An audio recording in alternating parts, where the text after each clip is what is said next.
Hello, friends. It's Binge O'Clock, the podcast where we watch something and then we talk about it. I'm Joy Selden, and I've seen almost everything. I'm Nella, and I'm still just high enough off of the commercial bleach I used to clean our bathroom tub that now is the perfect time for me to participate in this episode. It's true.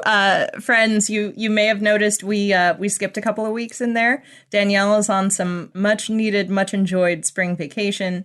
And so Nella and I thought we'd tackle Work Hard or Die Trying Girl, which is our episode ode to the Bob's Burgers episode comparing Die Hard and Working Girl, neither of which Nella had seen before. Yes. So to set the scene, no, I had seen this episode of Bob's Burgers because I love Bob's Burgers to bits.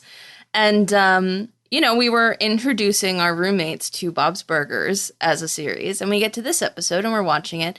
And then, we watched it again a couple of days later and, just really enjoying the vibe of this episode. And at one point, though, I make the comment of, it's funny, I've never actually seen Die Hard or Working Girl. And then Joy looked at me with eyes gleaming because... You're one of the 10,000, Nella. Yes, and even better, we can make content about it. So it's just a win-win for everyone, really. Exactly. The almighty content. And I know this is horrifying. Nella, how could you possibly have missed not only Die Hard, but Working Girl? I think there's this conception that if you were a child of the 80s like I and we are, you had to have picked one. But I want to point out that I was an Indiana Jones girl. I had absolutely no interest in anything having to do with adults making money. And I'm pretty sure Die Hard was considered, verbotenly too violent that I couldn't even, sneak a watch of it somewhere. And it just completely fell off my radar.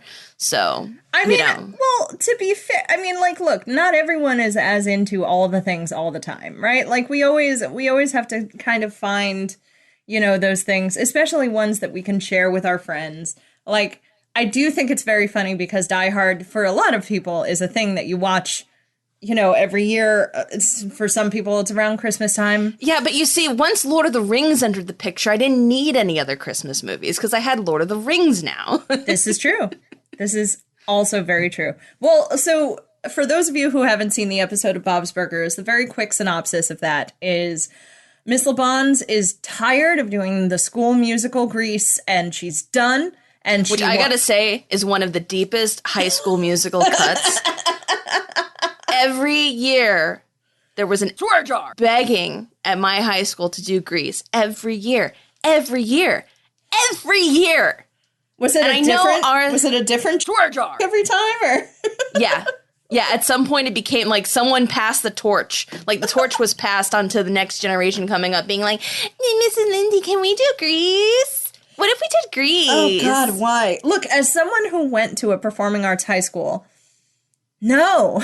Yeah, never do Grease. No, don't do it. Just don't do Grease. Grease is... And besides, I would have had to play every other guy in it because we could barely get dudes to play anything. So I would just have to play a trouser role again, which would I for Grease? 100%. But we had better things to play for that sort of nonsense, so... This is true. There's always something that it's oh yeah, no, please don't bother. Yeah. Look, if I couldn't get my all-female version of 1776 in high school, then you guys don't get Grease. I'm sorry. Those are just the rules. That's actually I feel like that's a pretty fair synopsis of all of it, to be honest. But so yeah, so LeBon's gets on the horn and is just I'm not doing it. Hey students, we are opening our doors to you students. For those of you who think you're talented enough, and you have a dream, and this is your time to shine. And of course, Gene is yeah, I'm going to show them Die Hard the musical, because ever since I saw it, I'm why isn't anybody singing and dancing? And of course, that's what he's going to go with. And his ex, Courtney, a little annoying Courtney, who always sucks on our locket, which I always think is the funniest. You're in middle school and of course you're this person. Yeah. We all knew somebody who always had their jewelry in their mouth. We all knew them. Yes. Yeah. And she wants to be in the musical that Jean, she wants to be in Die Hard the musical because she actually loves it. And Jean is like, no. And so she gets mad and goes to tell her father, who is also a musician. And like, he writes Working Girl, the musical. And it's, as Jean says, to steal his thunder, because you're doing Working Girl, the musical, which some would say is the sassy sister film to Die Hard, which after watching it, I think Nella has a varying opinion on that. But we'll a different hypothesis. I know. I understand the what's being said. I would offer some caveats to that, but we'll get into it. Yeah, no, we'll get there. We'll get there. But of course, not being familiar with either one, I think their renditions of both movies are actually fairly good, that you don't lose a lot if you're not familiar with the material. Generally speaking, it's a very funny episode. I felt like, having seen neither and only known like the briefest of synopsis of either, really, like I know the I have a machine gun now, and I know the ho ho ho. I know. Yeah. I know like those little bits from that movie. Working Girl, I know it's big hair and it's Wall Street stuff. The biggest of hair. And the show is really good at like, you don't have to know either to enjoy watching it, which is great. I can attest. You don't have to know either. Yeah, no, for those fans of Bob's Burgers, you've probably already seen this episode. If you're not, or if you haven't, watched Bob's Burgers yet, I know it's on Hulu. It's it's the premiere episode for season 5, which I think is a great premiere episode and like a nice standalone for the show as a whole, personally speaking. And it definitely references these two big 80s films. And the hijinks ensue, dueling musicals. And of course, the youngest sister, Louise, makes money off of it. Of course she does. Oh no, of course she does. My enterprising baby, Louise, was just like, of course I'm going to charge. I'm going to charge for tickets. Duh. Why else would I be here, brother? Oh, is it to help you? I mean, sure, but can I also make money? Like, yeah, obviously, really, she's the one who comes out on top. Although I have a different opinion for who the real MVP is, and it is Miss Merkins every time. Absolutely. Of this episode. But undisputed. Yeah. And they have these dueling musicals and everything kind of comes to a head, and the whole thing is said in media res, where they're trying to talk to Mr. Frond about what happened here. And Mr. Frond basically says that iconic line of like, my mother was right, musical theater is just too dangerous, and wants to cancel everything. And what they do is they come together and they make a mishmash of both musicals, which they wrote in 25 minutes to present to their family and their loved ones who showed up for this musical. And honestly, it kind of slaps. The last bit is like the best songs almost in the entirety of Bob's Burgers. Yeah, it's really solid work. So good. And it's, I just highly recommend this particular episode if you haven't seen a lot of Bob's Burgers. I think it's really great. So after, deciding that this would be our next Binge O'Clock episode, I was like, well, of course, we have to watch both. And at first I was like, I don't know which one I want to watch first, because in my opinion, they're both very good films. Like they're really solid works of two very different genres, right? Mm-hmm, and yeah. So it was like, well, Die Hard's kind of the one we have access to first. So we watched Die Hard, and it is the first one mentioned in the episode. So it was like, okay, we'll watch Die Hard, and then we'll watch Working Girl, and then we'll watch the Bob's Burgers episode again, and then we'll all talk about it. Yeah. I feel weird giving a synopsis of both of these movies, but I think I can do it really quickly. So Die Hard is about a cop who, he doesn't follow the rules, man. And he's got a failing marriage to a wonderful woman, and he's sort of trying to make it work. And he comes over Christmas to the office Christmas party on Christmas Eve? Christmas Day? Who does It was this? Christmas Eve. It was Christmas Eve. Who does this? Anyway, so I know.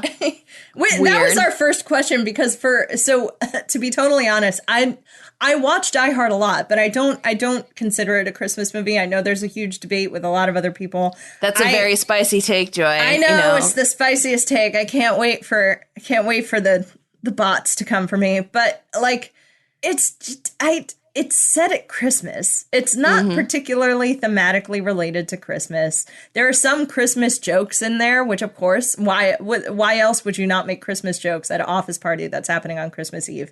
But like, it doesn't feel like Christmas. Yeah. To me personally. And I know this is a huge debate that very many people all over the planet have. I know while we were watching it, Nella, you were like, but this is a horror, like this is almost like a horror movie. No, yeah. Like, I know the lull, it's a Christmas movie thing stems from the fact that it does take place on Christmas Eve. And I think it's a little bit of a pushback from, like, we're tired of like, watching cookie cutter Christmas stuff. Like, what if we watch Die Hard instead? It feels very much like the kind of thing you watch on Christmas Eve because, like, like you've kind of had dinner with the family. The people who are cooking are losing their minds because Christmas is tomorrow. The kids are just like not being reasonable because Santa's coming. And then you look at your uncle and you're like, there's a brewery down the street that is staying open till midnight. And I'm pretty sure no one will be there. I have had that Christmas. And then you roll in and like, I feel like that's where then it's like Die Hard's playing and you're like, thank God, finally. Some good content. You know what? I will go with you on that because I do know, especially in the 80s, there was a lot of really schmaltzy stuff. And there was a lot of Christmas stuff that was like really about the spirit of the holiday. Yeah. And then, and we still do that. I mean, look at all like the Hallmark Christmas Prince nonsense, Oh yeah. Or like truly just like with too much. Like you need like a chaser after all that, like sweetness. You need a salty take. Yeah, you need something to watch while you're trying to stay awake long enough for the kids to finally pass the swear jar out, so then you can like do the Santa nonsense, and then like they're gonna wake you up at 7:00 anyway, so you might as well be watching Die Hard with some eggnog. I don't know. To me, this feels like a perfect holiday movie for that exact reason. That's fair. Not because, like, yeah, okay. Technically, it takes place at like a work Christmas party, but like that's why it's a perfect Christmas movie because like it is a perfect palate cleanser to Christmas. I will go with that. I mean, I also really enjoyed your take that like, but this is a horror film. And it is. Because for a very long time in the beginning, you have a lot of suspense and like, John McClane is the kind of character who like kind of talks out loud to himself of like, what am I doing? Why am I doing this? And like trying like he could, die at any moment. His wife could die at any moment, I think it was like a good half hour in the movie before it just goes like balls to the wall, like action fighting scenes. But before that, it goes so hard. I turned to Nella about 25 minutes in and I was like, I know you haven't seen this yet, but I can't prepare you for the 0 to 100 that's like about to happen because it's the slowest burn in the first 30 minutes. But it's good suspense. That's what makes it such. I mean, it is really a home invasion horror movie. Correct. It's exactly what and it then is. By the mid-mark, you get to like the slasher portion of the home invasion movie where like the final girl is just trying to survive when everyone else is dying. You're not wrong. No, Die Hard is a horror movie at me. Yeah. I would say horror before Christmas movie, and I think that's where some other folks and I differ. Now there are other horror Christmas movies out there as well, so it can be both. The gist of the plot, in case you haven't seen it, highly recommend. But it's John McClane. There is a hostage situation. He has not been found, and he decides to try and get. Like the local PD, he tries to get everybody's attention to try and stop this hostage situation without necessarily outing where he is, because right now he's like his wife's only shot at survival. And, it's touching in that way that like, this is how we, how he has decided to try and make this work. And there's a lot of really good script work for an action film that is so over the top in some moments, and yet, like, you know, Alan Rickman playing Hans Gruber is honestly one of the best villains I've ever seen in a movie, because, like, so good as Gruber. He's so good. He's so cool. He's so collected. And the thing that, like, breaks him is John McClane is like this fly in the ointment, and it just, like, gets under his skin, you know, and he can't quite find it. He doesn't know where he is. He doesn't know how to fight him. He had it all planned out so meticulously, and he just doesn't have the ability to pivot as fast as John McClane is tearing things up, which is great. What good character work that is. Like, so good. Yeah. Sincerely. And of course, John McClane's a New York City cop, and, like, you know, he's tried 911 in LA. Like, LA, I feel like there was a lot of shade being thrown at the LA PD on this one. There definitely was. Poor guys. He really does. He tries calling 911. He tries, but of course the phones are cut. Like, he tries the secure line on the radio, and then he gets a talking down to, like, because no one takes him seriously. He has to literally throw a body onto a car before anyone takes him seriously. Yeah, he sure does. It's, you know, it's just this great, like, you know, I think even the cops were like, what do you mean there's a hostage situation on Christmas Eve? Truly, you know? The 80s were a gentler time when, like, you can't call in a bomb threat or a terrorist attack and you're not taken seriously. I know. No, exactly. Truly a product of its time. A product of its time. You know, everything resolves. You know, John McClane gets the girl at the end of this movie. For those of you who know the sequels, you know that relationship doesn't exactly last. But also, can we just say how amazing his wife is? And also, I think how strangely nuanced the movie makes their relationship. Like, it doesn't, at least me watching it in Year of Our Lord, you know, 2022, I don't feel like the movie is trying to punish her for trying to have a career. Exactly. Like, it's not trying to punish her for, like, keeping him away from his kids. In fact, she's even like, you know, you could spend the night. Tomorrow's Christmas. I have a guest room. The kids would love to see you. Yes. She's trying. She is trying to keep a relationship with the father of her children. And he's the one who's got a stick up his butt. Yeah. And, like, even he knows he can't control it. You know, like, as soon as, like, they have this little mini fight just before the party, and, like, she leaves, and he's just, why did I say that? Like, why? Because he is all action. He's no thought, you know, he is impulse. He is action. He's bad at thinking things through, and, like, exactly. He's bad at people. He's bad at people. He's good at crisis, bad at people. Yeah. You know, and he that's what I really like about John McClane, because it's like, in some respects, he knows who he is. And, like, there's a fun level of trying to figure out, like, how do you deal with that, and how do you fix that, if you fix that at all, you know? Mm-hmm. And he's sort of unable to fix it. And I think that's okay. Like, yeah. I just, and yeah, no, his wife is baller. Really, really good. She's also, like, super good at, you know, dealing with the hostage.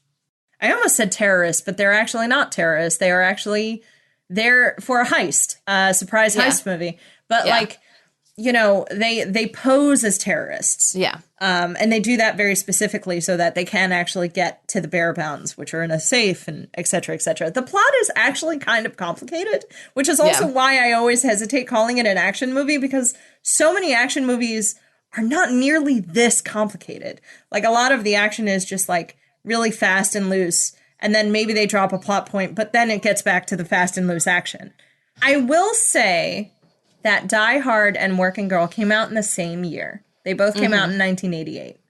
In some respects, I can see them being a sister film, like seeing Working Girl being a sister film to Die Hard, because, let's face it, in the 80s, you know, it was probably like, dudes are going to see Die Hard and women are going to see Working Girl. You know what I mean? Like, that's where were, and that's where we were.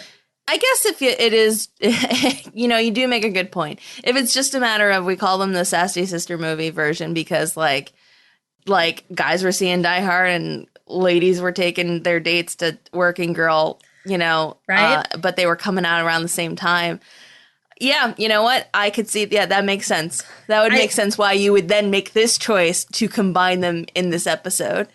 Right. That actually makes a lot of sense. So the fun thing about watching Working Girls, I actually hadn't seen Working Girl in much longer than I'd seen Die Hard, so a lot of it was also surprisingly new for me too, to like get to re-experience again. I love Harrison Ford in it, and like I know. Oh my God. I know. Look at this functioning alcoholic. I know. Bless his heart. What a precious. Like, I was ready. I was ready for this movie to do the gross 80s movie thing where, like, the dude is actually a rapist, but it's okay. He's cute and we like him, and she ends up with him anyway. I really thought we were doing it. And, like, then we didn't, because, like, there's that scene where, like, she gets too wasted because she took some really strong barbiturates to calm down her nerves before going to the bar. Thinking they were antihistamines. She thought they were antihistamines. Those were barbiturates. Like, what's her name has barbiturates, and I will 100%. Die on this hill. Yeah, no, 100% antihistamine. Like, yeah, right. And she is passed out in the cab, like half in, half out of it. He tries to find out where she lives. Carriers up his walk up. His walk up.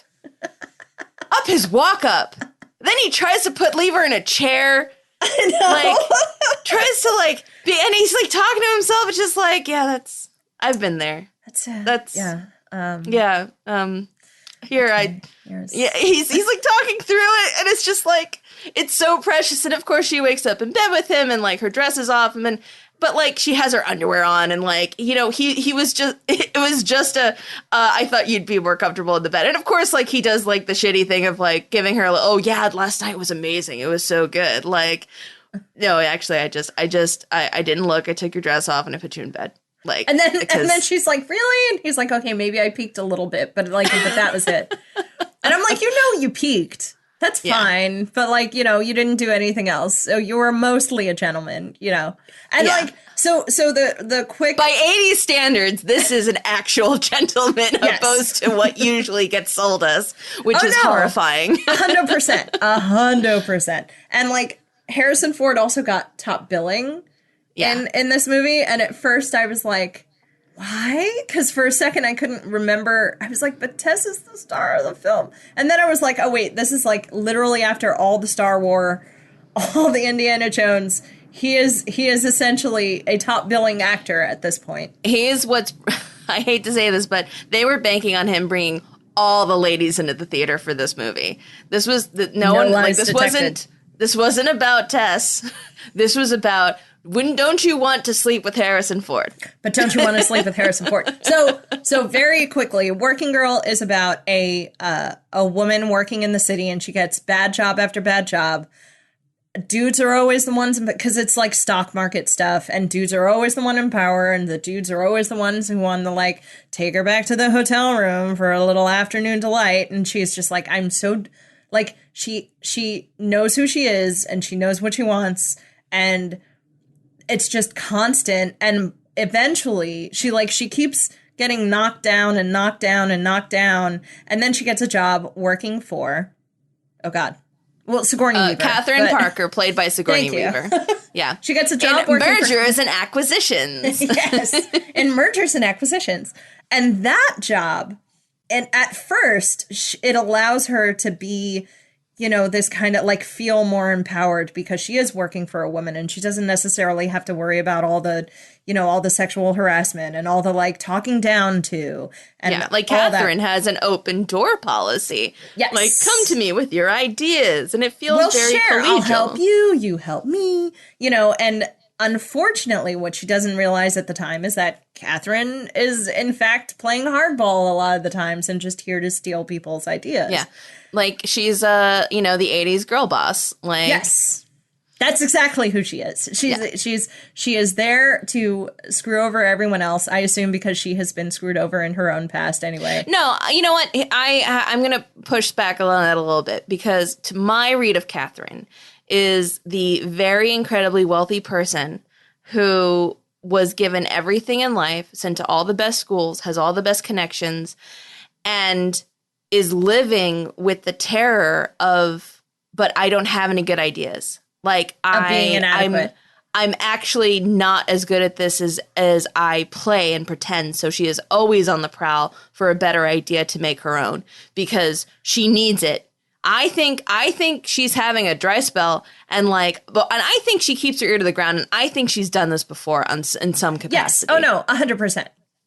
She has 100% done this before. This is not her first rodeo. And she doesn't, now mind you, she does not feel guilt about this because she has never been caught out before.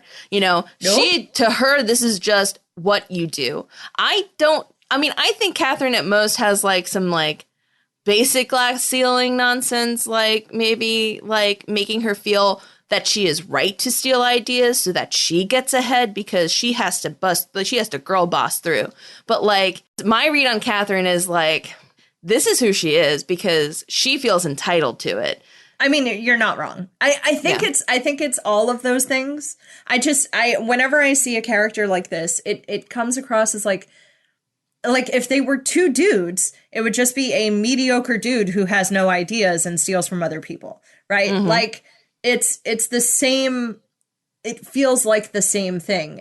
I think because they are both women in this scenario, it does have this extra layer of and this is just what you do because as a woman, you have to constantly be ahead of the curve anyway, you know? And I think it is complicated, but you're right. At the very end of the movie, they ask her to be like, hey, so how'd you come up with this? And she has nothing.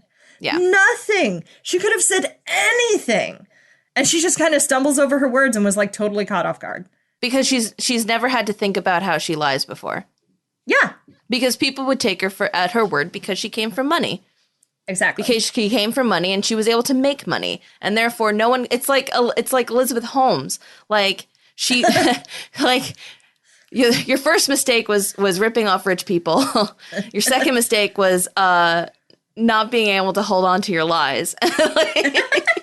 No, that's exactly what that is.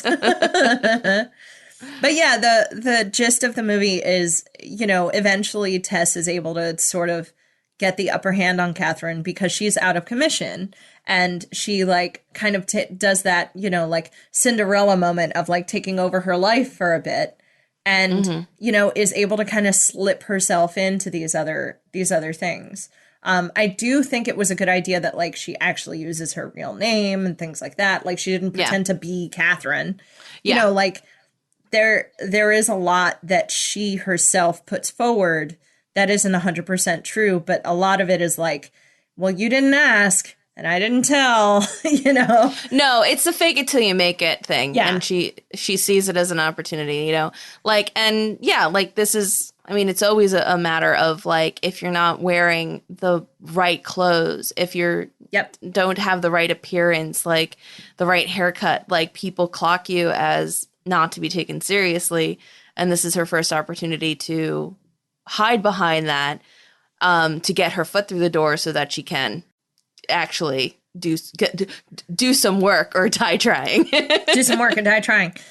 Yeah, no, and it's a really, I don't know, I don't know how many of you have seen Working Girl recently, but it's just a really tight film. The cinematography is amazing. The script is actually pretty good. There's a couple of cheesy moments in there, but for the most part, they're able to really sell it. It's this poor working girl from Staten Island who wants to be in office, wants to work in an office and wants to make the big money, and her cheating boyfriend and, trying to rise above all of that stuff. And it's a really solid story. And I think, Melanie Griffin, who was relatively unknown at that point, she had obviously been in stuff, but I think this was her first starring role. I'm not 100% sure. But, she kills. Yeah. And, of course, Joan Cusack, who's, hilarious as all get out. Sigourney Weaver is also fantastic in her own role. The casting is great. Where we get into, the Sassy Sister movie thing is, Catherine is also a good villain. for this movie. Oh, yeah. Well, like Hans Gruber, she is a very good villain.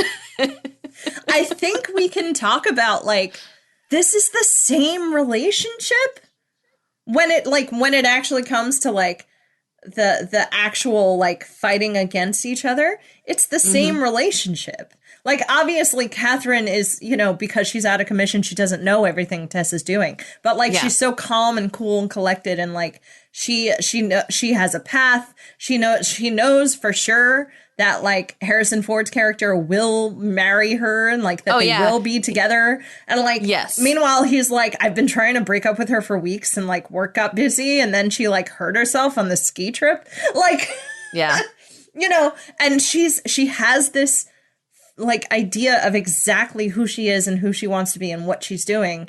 And, like, when she finally realizes that, like, Tess has, like, blown all of her plans, and in her mind, quote unquote, like, Tess herself has blown everything she's, you know, worked for to smithereens. It's just, like, this amazing breakdown of, no, I am gonna get control again at all costs. And of course she like shoots herself in the foot again. Like, you know, it's ridiculous. Like, the idea that she'd just broken her leg and she, like, bursts into the boardroom and it's just like, this is my deal. And I'm like, you know nothing about this deal. Absolutely nothing. This could be like career suicide. You don't know. Yeah. Like, but she has the confidence of a mediocre white man in that moment. She sure does. With the hunger of, you know, a white woman who has been handed everything and who feels like entitled to everything else. Yeah. No, it like, isn't it just that, like, that craziness about the eyes that you also see in Hans Gruber? Like, it's exactly the same energy. I honestly feel like if Hans Gruber hadn't been, you know, yeeted off the building, that tower, like, I feel like him and Catherine really could have taken over the world. Like, if only. I want to write that fic. Hans Gruber and Catherine Parker together at last. Oh my God. Yeah, where's that fan fiction? I would read the crap out of that. Right? The forbidden ship. C'est la vie. They don't even end up together. Well, we're all allowed to interpret the movie in different ways. I am the Tina of this episode. You are the Tina of this episode. So I think that leads really nicely into us talking about our initial theory, because when we first watched these two movies, Nella was like, I don't know if this movie is sassy per se. No, I do not feel like Working Girl is sassy. I don't. It's not. I mean, well, maybe by 80s standards, it's sassy. Look, I feel like Die Hard is the sassy twin movie of this movie, because John McClane is a sass master. Way more sass than Die Hard. Working Girls, I feel like, doesn't really have the sass. They do have that one line about, I got a brain for business and a body for sin, or whatever it is. Yeah. That's not sassy. That's not sassy. That's flirting. Mark. Stock market flirting? Is this how people in the stock market flirt? I possibly, like, it's really uncomfortable, but they think they're, like, God's gift to everything. Like, I don't know what to tell you. It's like, really uncomfortable, and you're just like, just go back to doing cocaine, please. I do think while we were in the middle of Working Girl, Nella was like, because Working Girl does appear to be the responsible film. This feels like a bunch of adults doing adult things. And also the other thing is, a medium young Harrison Ford. Medium young Harrison Ford. To me, this felt like the beginnings of the older, meaner, conservative sister of Showgirls. And Die Hard is, you know, the middle child that had to go out and do its own thing. And that's why Die Hard is so sassy. I think this is actually a family of 3 children. Where Working Girl is the eldest, Die Hard is the middle child, and Showgirls is the problem youngest baby. I did look up. Showgirls came out in 95. So there's like a 7-year gap. And I'm like, yeah. And that's why Showgirls is a mess. But Showgirls, I mean, to me, I'm just like, so you have the blonde, like, protagonist in Tess and in Nomi. Yes. You have the brunette antagonist who ends up breaking her leg. Now, mind Yes. you, in Showgirls, Nomi makes that happen. But I'm just like, I couldn't get over the comparisons between Working Girl and Showgirls. Like, now that is the dueling musical that I would be here for. That's fair. I do But think no middle school would allow it. absolutely not. I thought a lot about because Work Hard or Die Trying Girl did like win a couple of awards. It was also like written by a woman. Yes. And I also just kept thinking about like I feel like the kids hadn't seen Showgirls. No, and that's the the kids never would've only seen it. reason. Yeah. Like even watching Working Girl is a little bit of a risque moment. Like there's tatas in Working Girl. You Yes, know what I there mean? is. Like, or did you just watch it on like cable and somehow they got around it? Maybe they just cut the tits out. Maybe. It's possible. We started talking about this like, triumvirate of children. And I was just like, but it's teen Jean and Louise. It is. It's like, it's Tina is Working Girl, Jean is Die Hard, and Louise is Showgirls, where it's just like, yes. And then I will make money off of literally everything. Louisa is 100% I have this working theory that Nomi Malone is actually the spirit of Eris, the goddess of discord. Yes. Look, if I could go back in time and like not have American Gods, a TV show, like ruined by them, like having like causing beef with Orlando Jones, and he was in the right. Somehow they not on this hill entirely shoot themselves in the foot about this. I 110% would have done anything to have a cameo by Elizabeth Berkley as just a blonde in the desert somewhere in this Podak town. And like Odin is just like, no, we don't go there. That's where the goddess of discord lives. And it's just Elizabeth Berkley with like that lip liner, like, like Showgirls look. And like, we never find out her name, but like, we know in our soul, this is Nomi Malone. And she's actually like one of these gods, like in America. I would 100% go with that. Like, where's that fanfic? Right. So yeah, no. Showgirls. It's Showgirls. It is the problem. It's the younger bastard sister. Third child. Yes. There's your chaotic. Everyone's kind of concerned film. about Showgirls, but like Showgirls is going to do what she wants. And, you just gotta live with that. I feel like Tess tries to have, like, genuine connection to Showgirl. Like, Working Girl tries to connect to Showgirls and always thinks they have, but it never really... Meanwhile, Die Hard and Showgirls will meet up at that brewery down the street at Christmas Eve like, oh my God, Working Girl's at it again. Like, did you see her with her kids? Out of control. Like, this is why I hate coming home for Christmas. It's 100% that. No, yeah, I just, I genuinely had a lot of fun showing these to you because I think they're good movies. They are. They're really solid 80s flicks. And they're so different. They're so different and yet the same. Like, and it's fun, and that's what made it fun watching the two of them and comparing them, and what makes the Bob's Burger episode now even more fun. Now that I understand have the context deep for the deepest of cuts. I mean, like the barefoot cop thing is still the funniest thing for me forever. Yeah.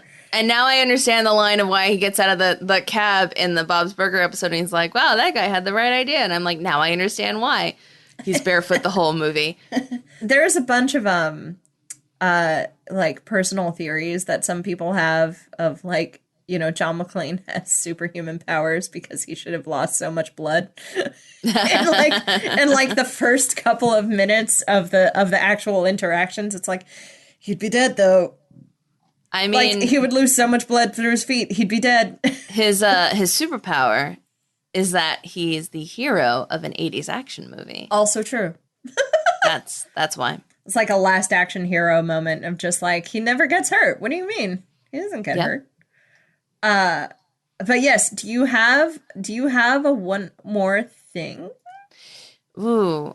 You know, that scene where Tess gets out of the car that the Kevin Spacey character is thank God he was such a swear jar in this movie too. Like, very much appreciate that. But like her getting out of the car on the West Side Highway in the rain is a mood. What a big mood that is. The biggest of moods, yeah. I really appreciated that as well. And like, you know, I love the whole office dynamic of that whole thing, right? Like her just being the one to like call stuff, you know, and nobody listening to her. And it's just like, well, fine, I'll just carve out my own stuff, you know.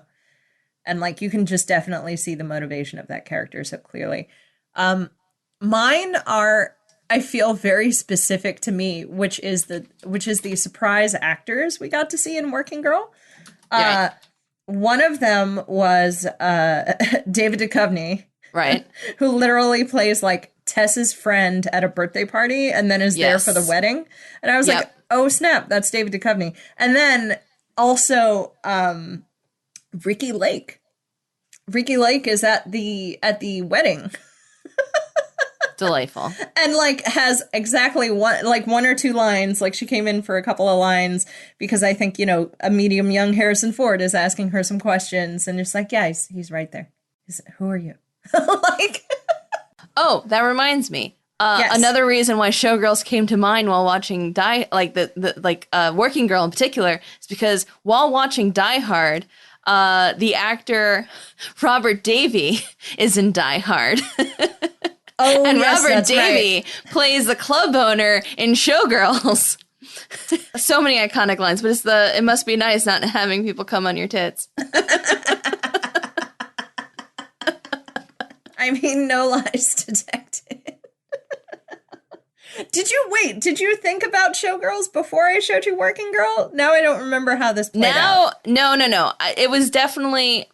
I didn't make the connection to Showgirls until Working Girl because it was the blonde and the brunette and they're like, you know, like they're doing the catty thing of they're frenemy, but like one's definitely betraying the other, you know, and is kind of out for the blonde, you know. Yes. No, 100%. That's exactly how that goes. Robert Davi showing up in Die Hard, you know, I think kind of implanted the seed of, hey, Showgirls. That thing you love. Showgirls is going to show up. And we did think very briefly about also watching Showgirls for this episode. And then I was like, no, that'll make it too much. Too much. I also wanted to touch on, I know we kind of did one more things already, but I wanted to touch on this great tweet while we were watching these movies. And like when we decided to make this episode, you had a little mini conversation with May Contain Nuts on Twitter, which is at McCanst on Twitter, who actually said, true story, the first time we saw the episode, I didn't see the title. It opens with the whole cast and both casts, quote unquote, in the principal's office. And I said to my wife, did they do Working Girl as the school play? And then at the end of the episode, she turned to me and said, how the hell did you peg that as Working Girl? I replied, shoulder pads. Delightful. And I'm just like, you eagle-eyed son of a gun. Good for you. You did it. You did it. Well, because the greatest thing about that is Gene, for that particular shot, Gene isn't in costume. Like, he's just wearing, like, a blazer. Yeah. He was doing the Holly McClane number, and I guess he just, like, took off his wig to go talk to Mr. Franz. So it's just like, you wouldn't recognize him as anybody. It's so good. It's so good. But yes, I think that covers this episode. Do we? No, yippee-ki-yay. Yippee-ki-yay, swear jars. There's your episode title. Right? But yes, thank you so much, friends, and we would love to hear from you. Please check out Binge O'Clock Pod on Twitter and Facebook, where you can answer the question, what 80s movies would you love to see turned into a musical? You can also email us at bingeoclockpod@gmail.com. And don't forget, we have a Patreon. Find us at patreon.com/BachPod. Tell your friends, tell your family, tell your loved ones, tell the live lobsters in your life about Binge O'Clock, and we will see you next time.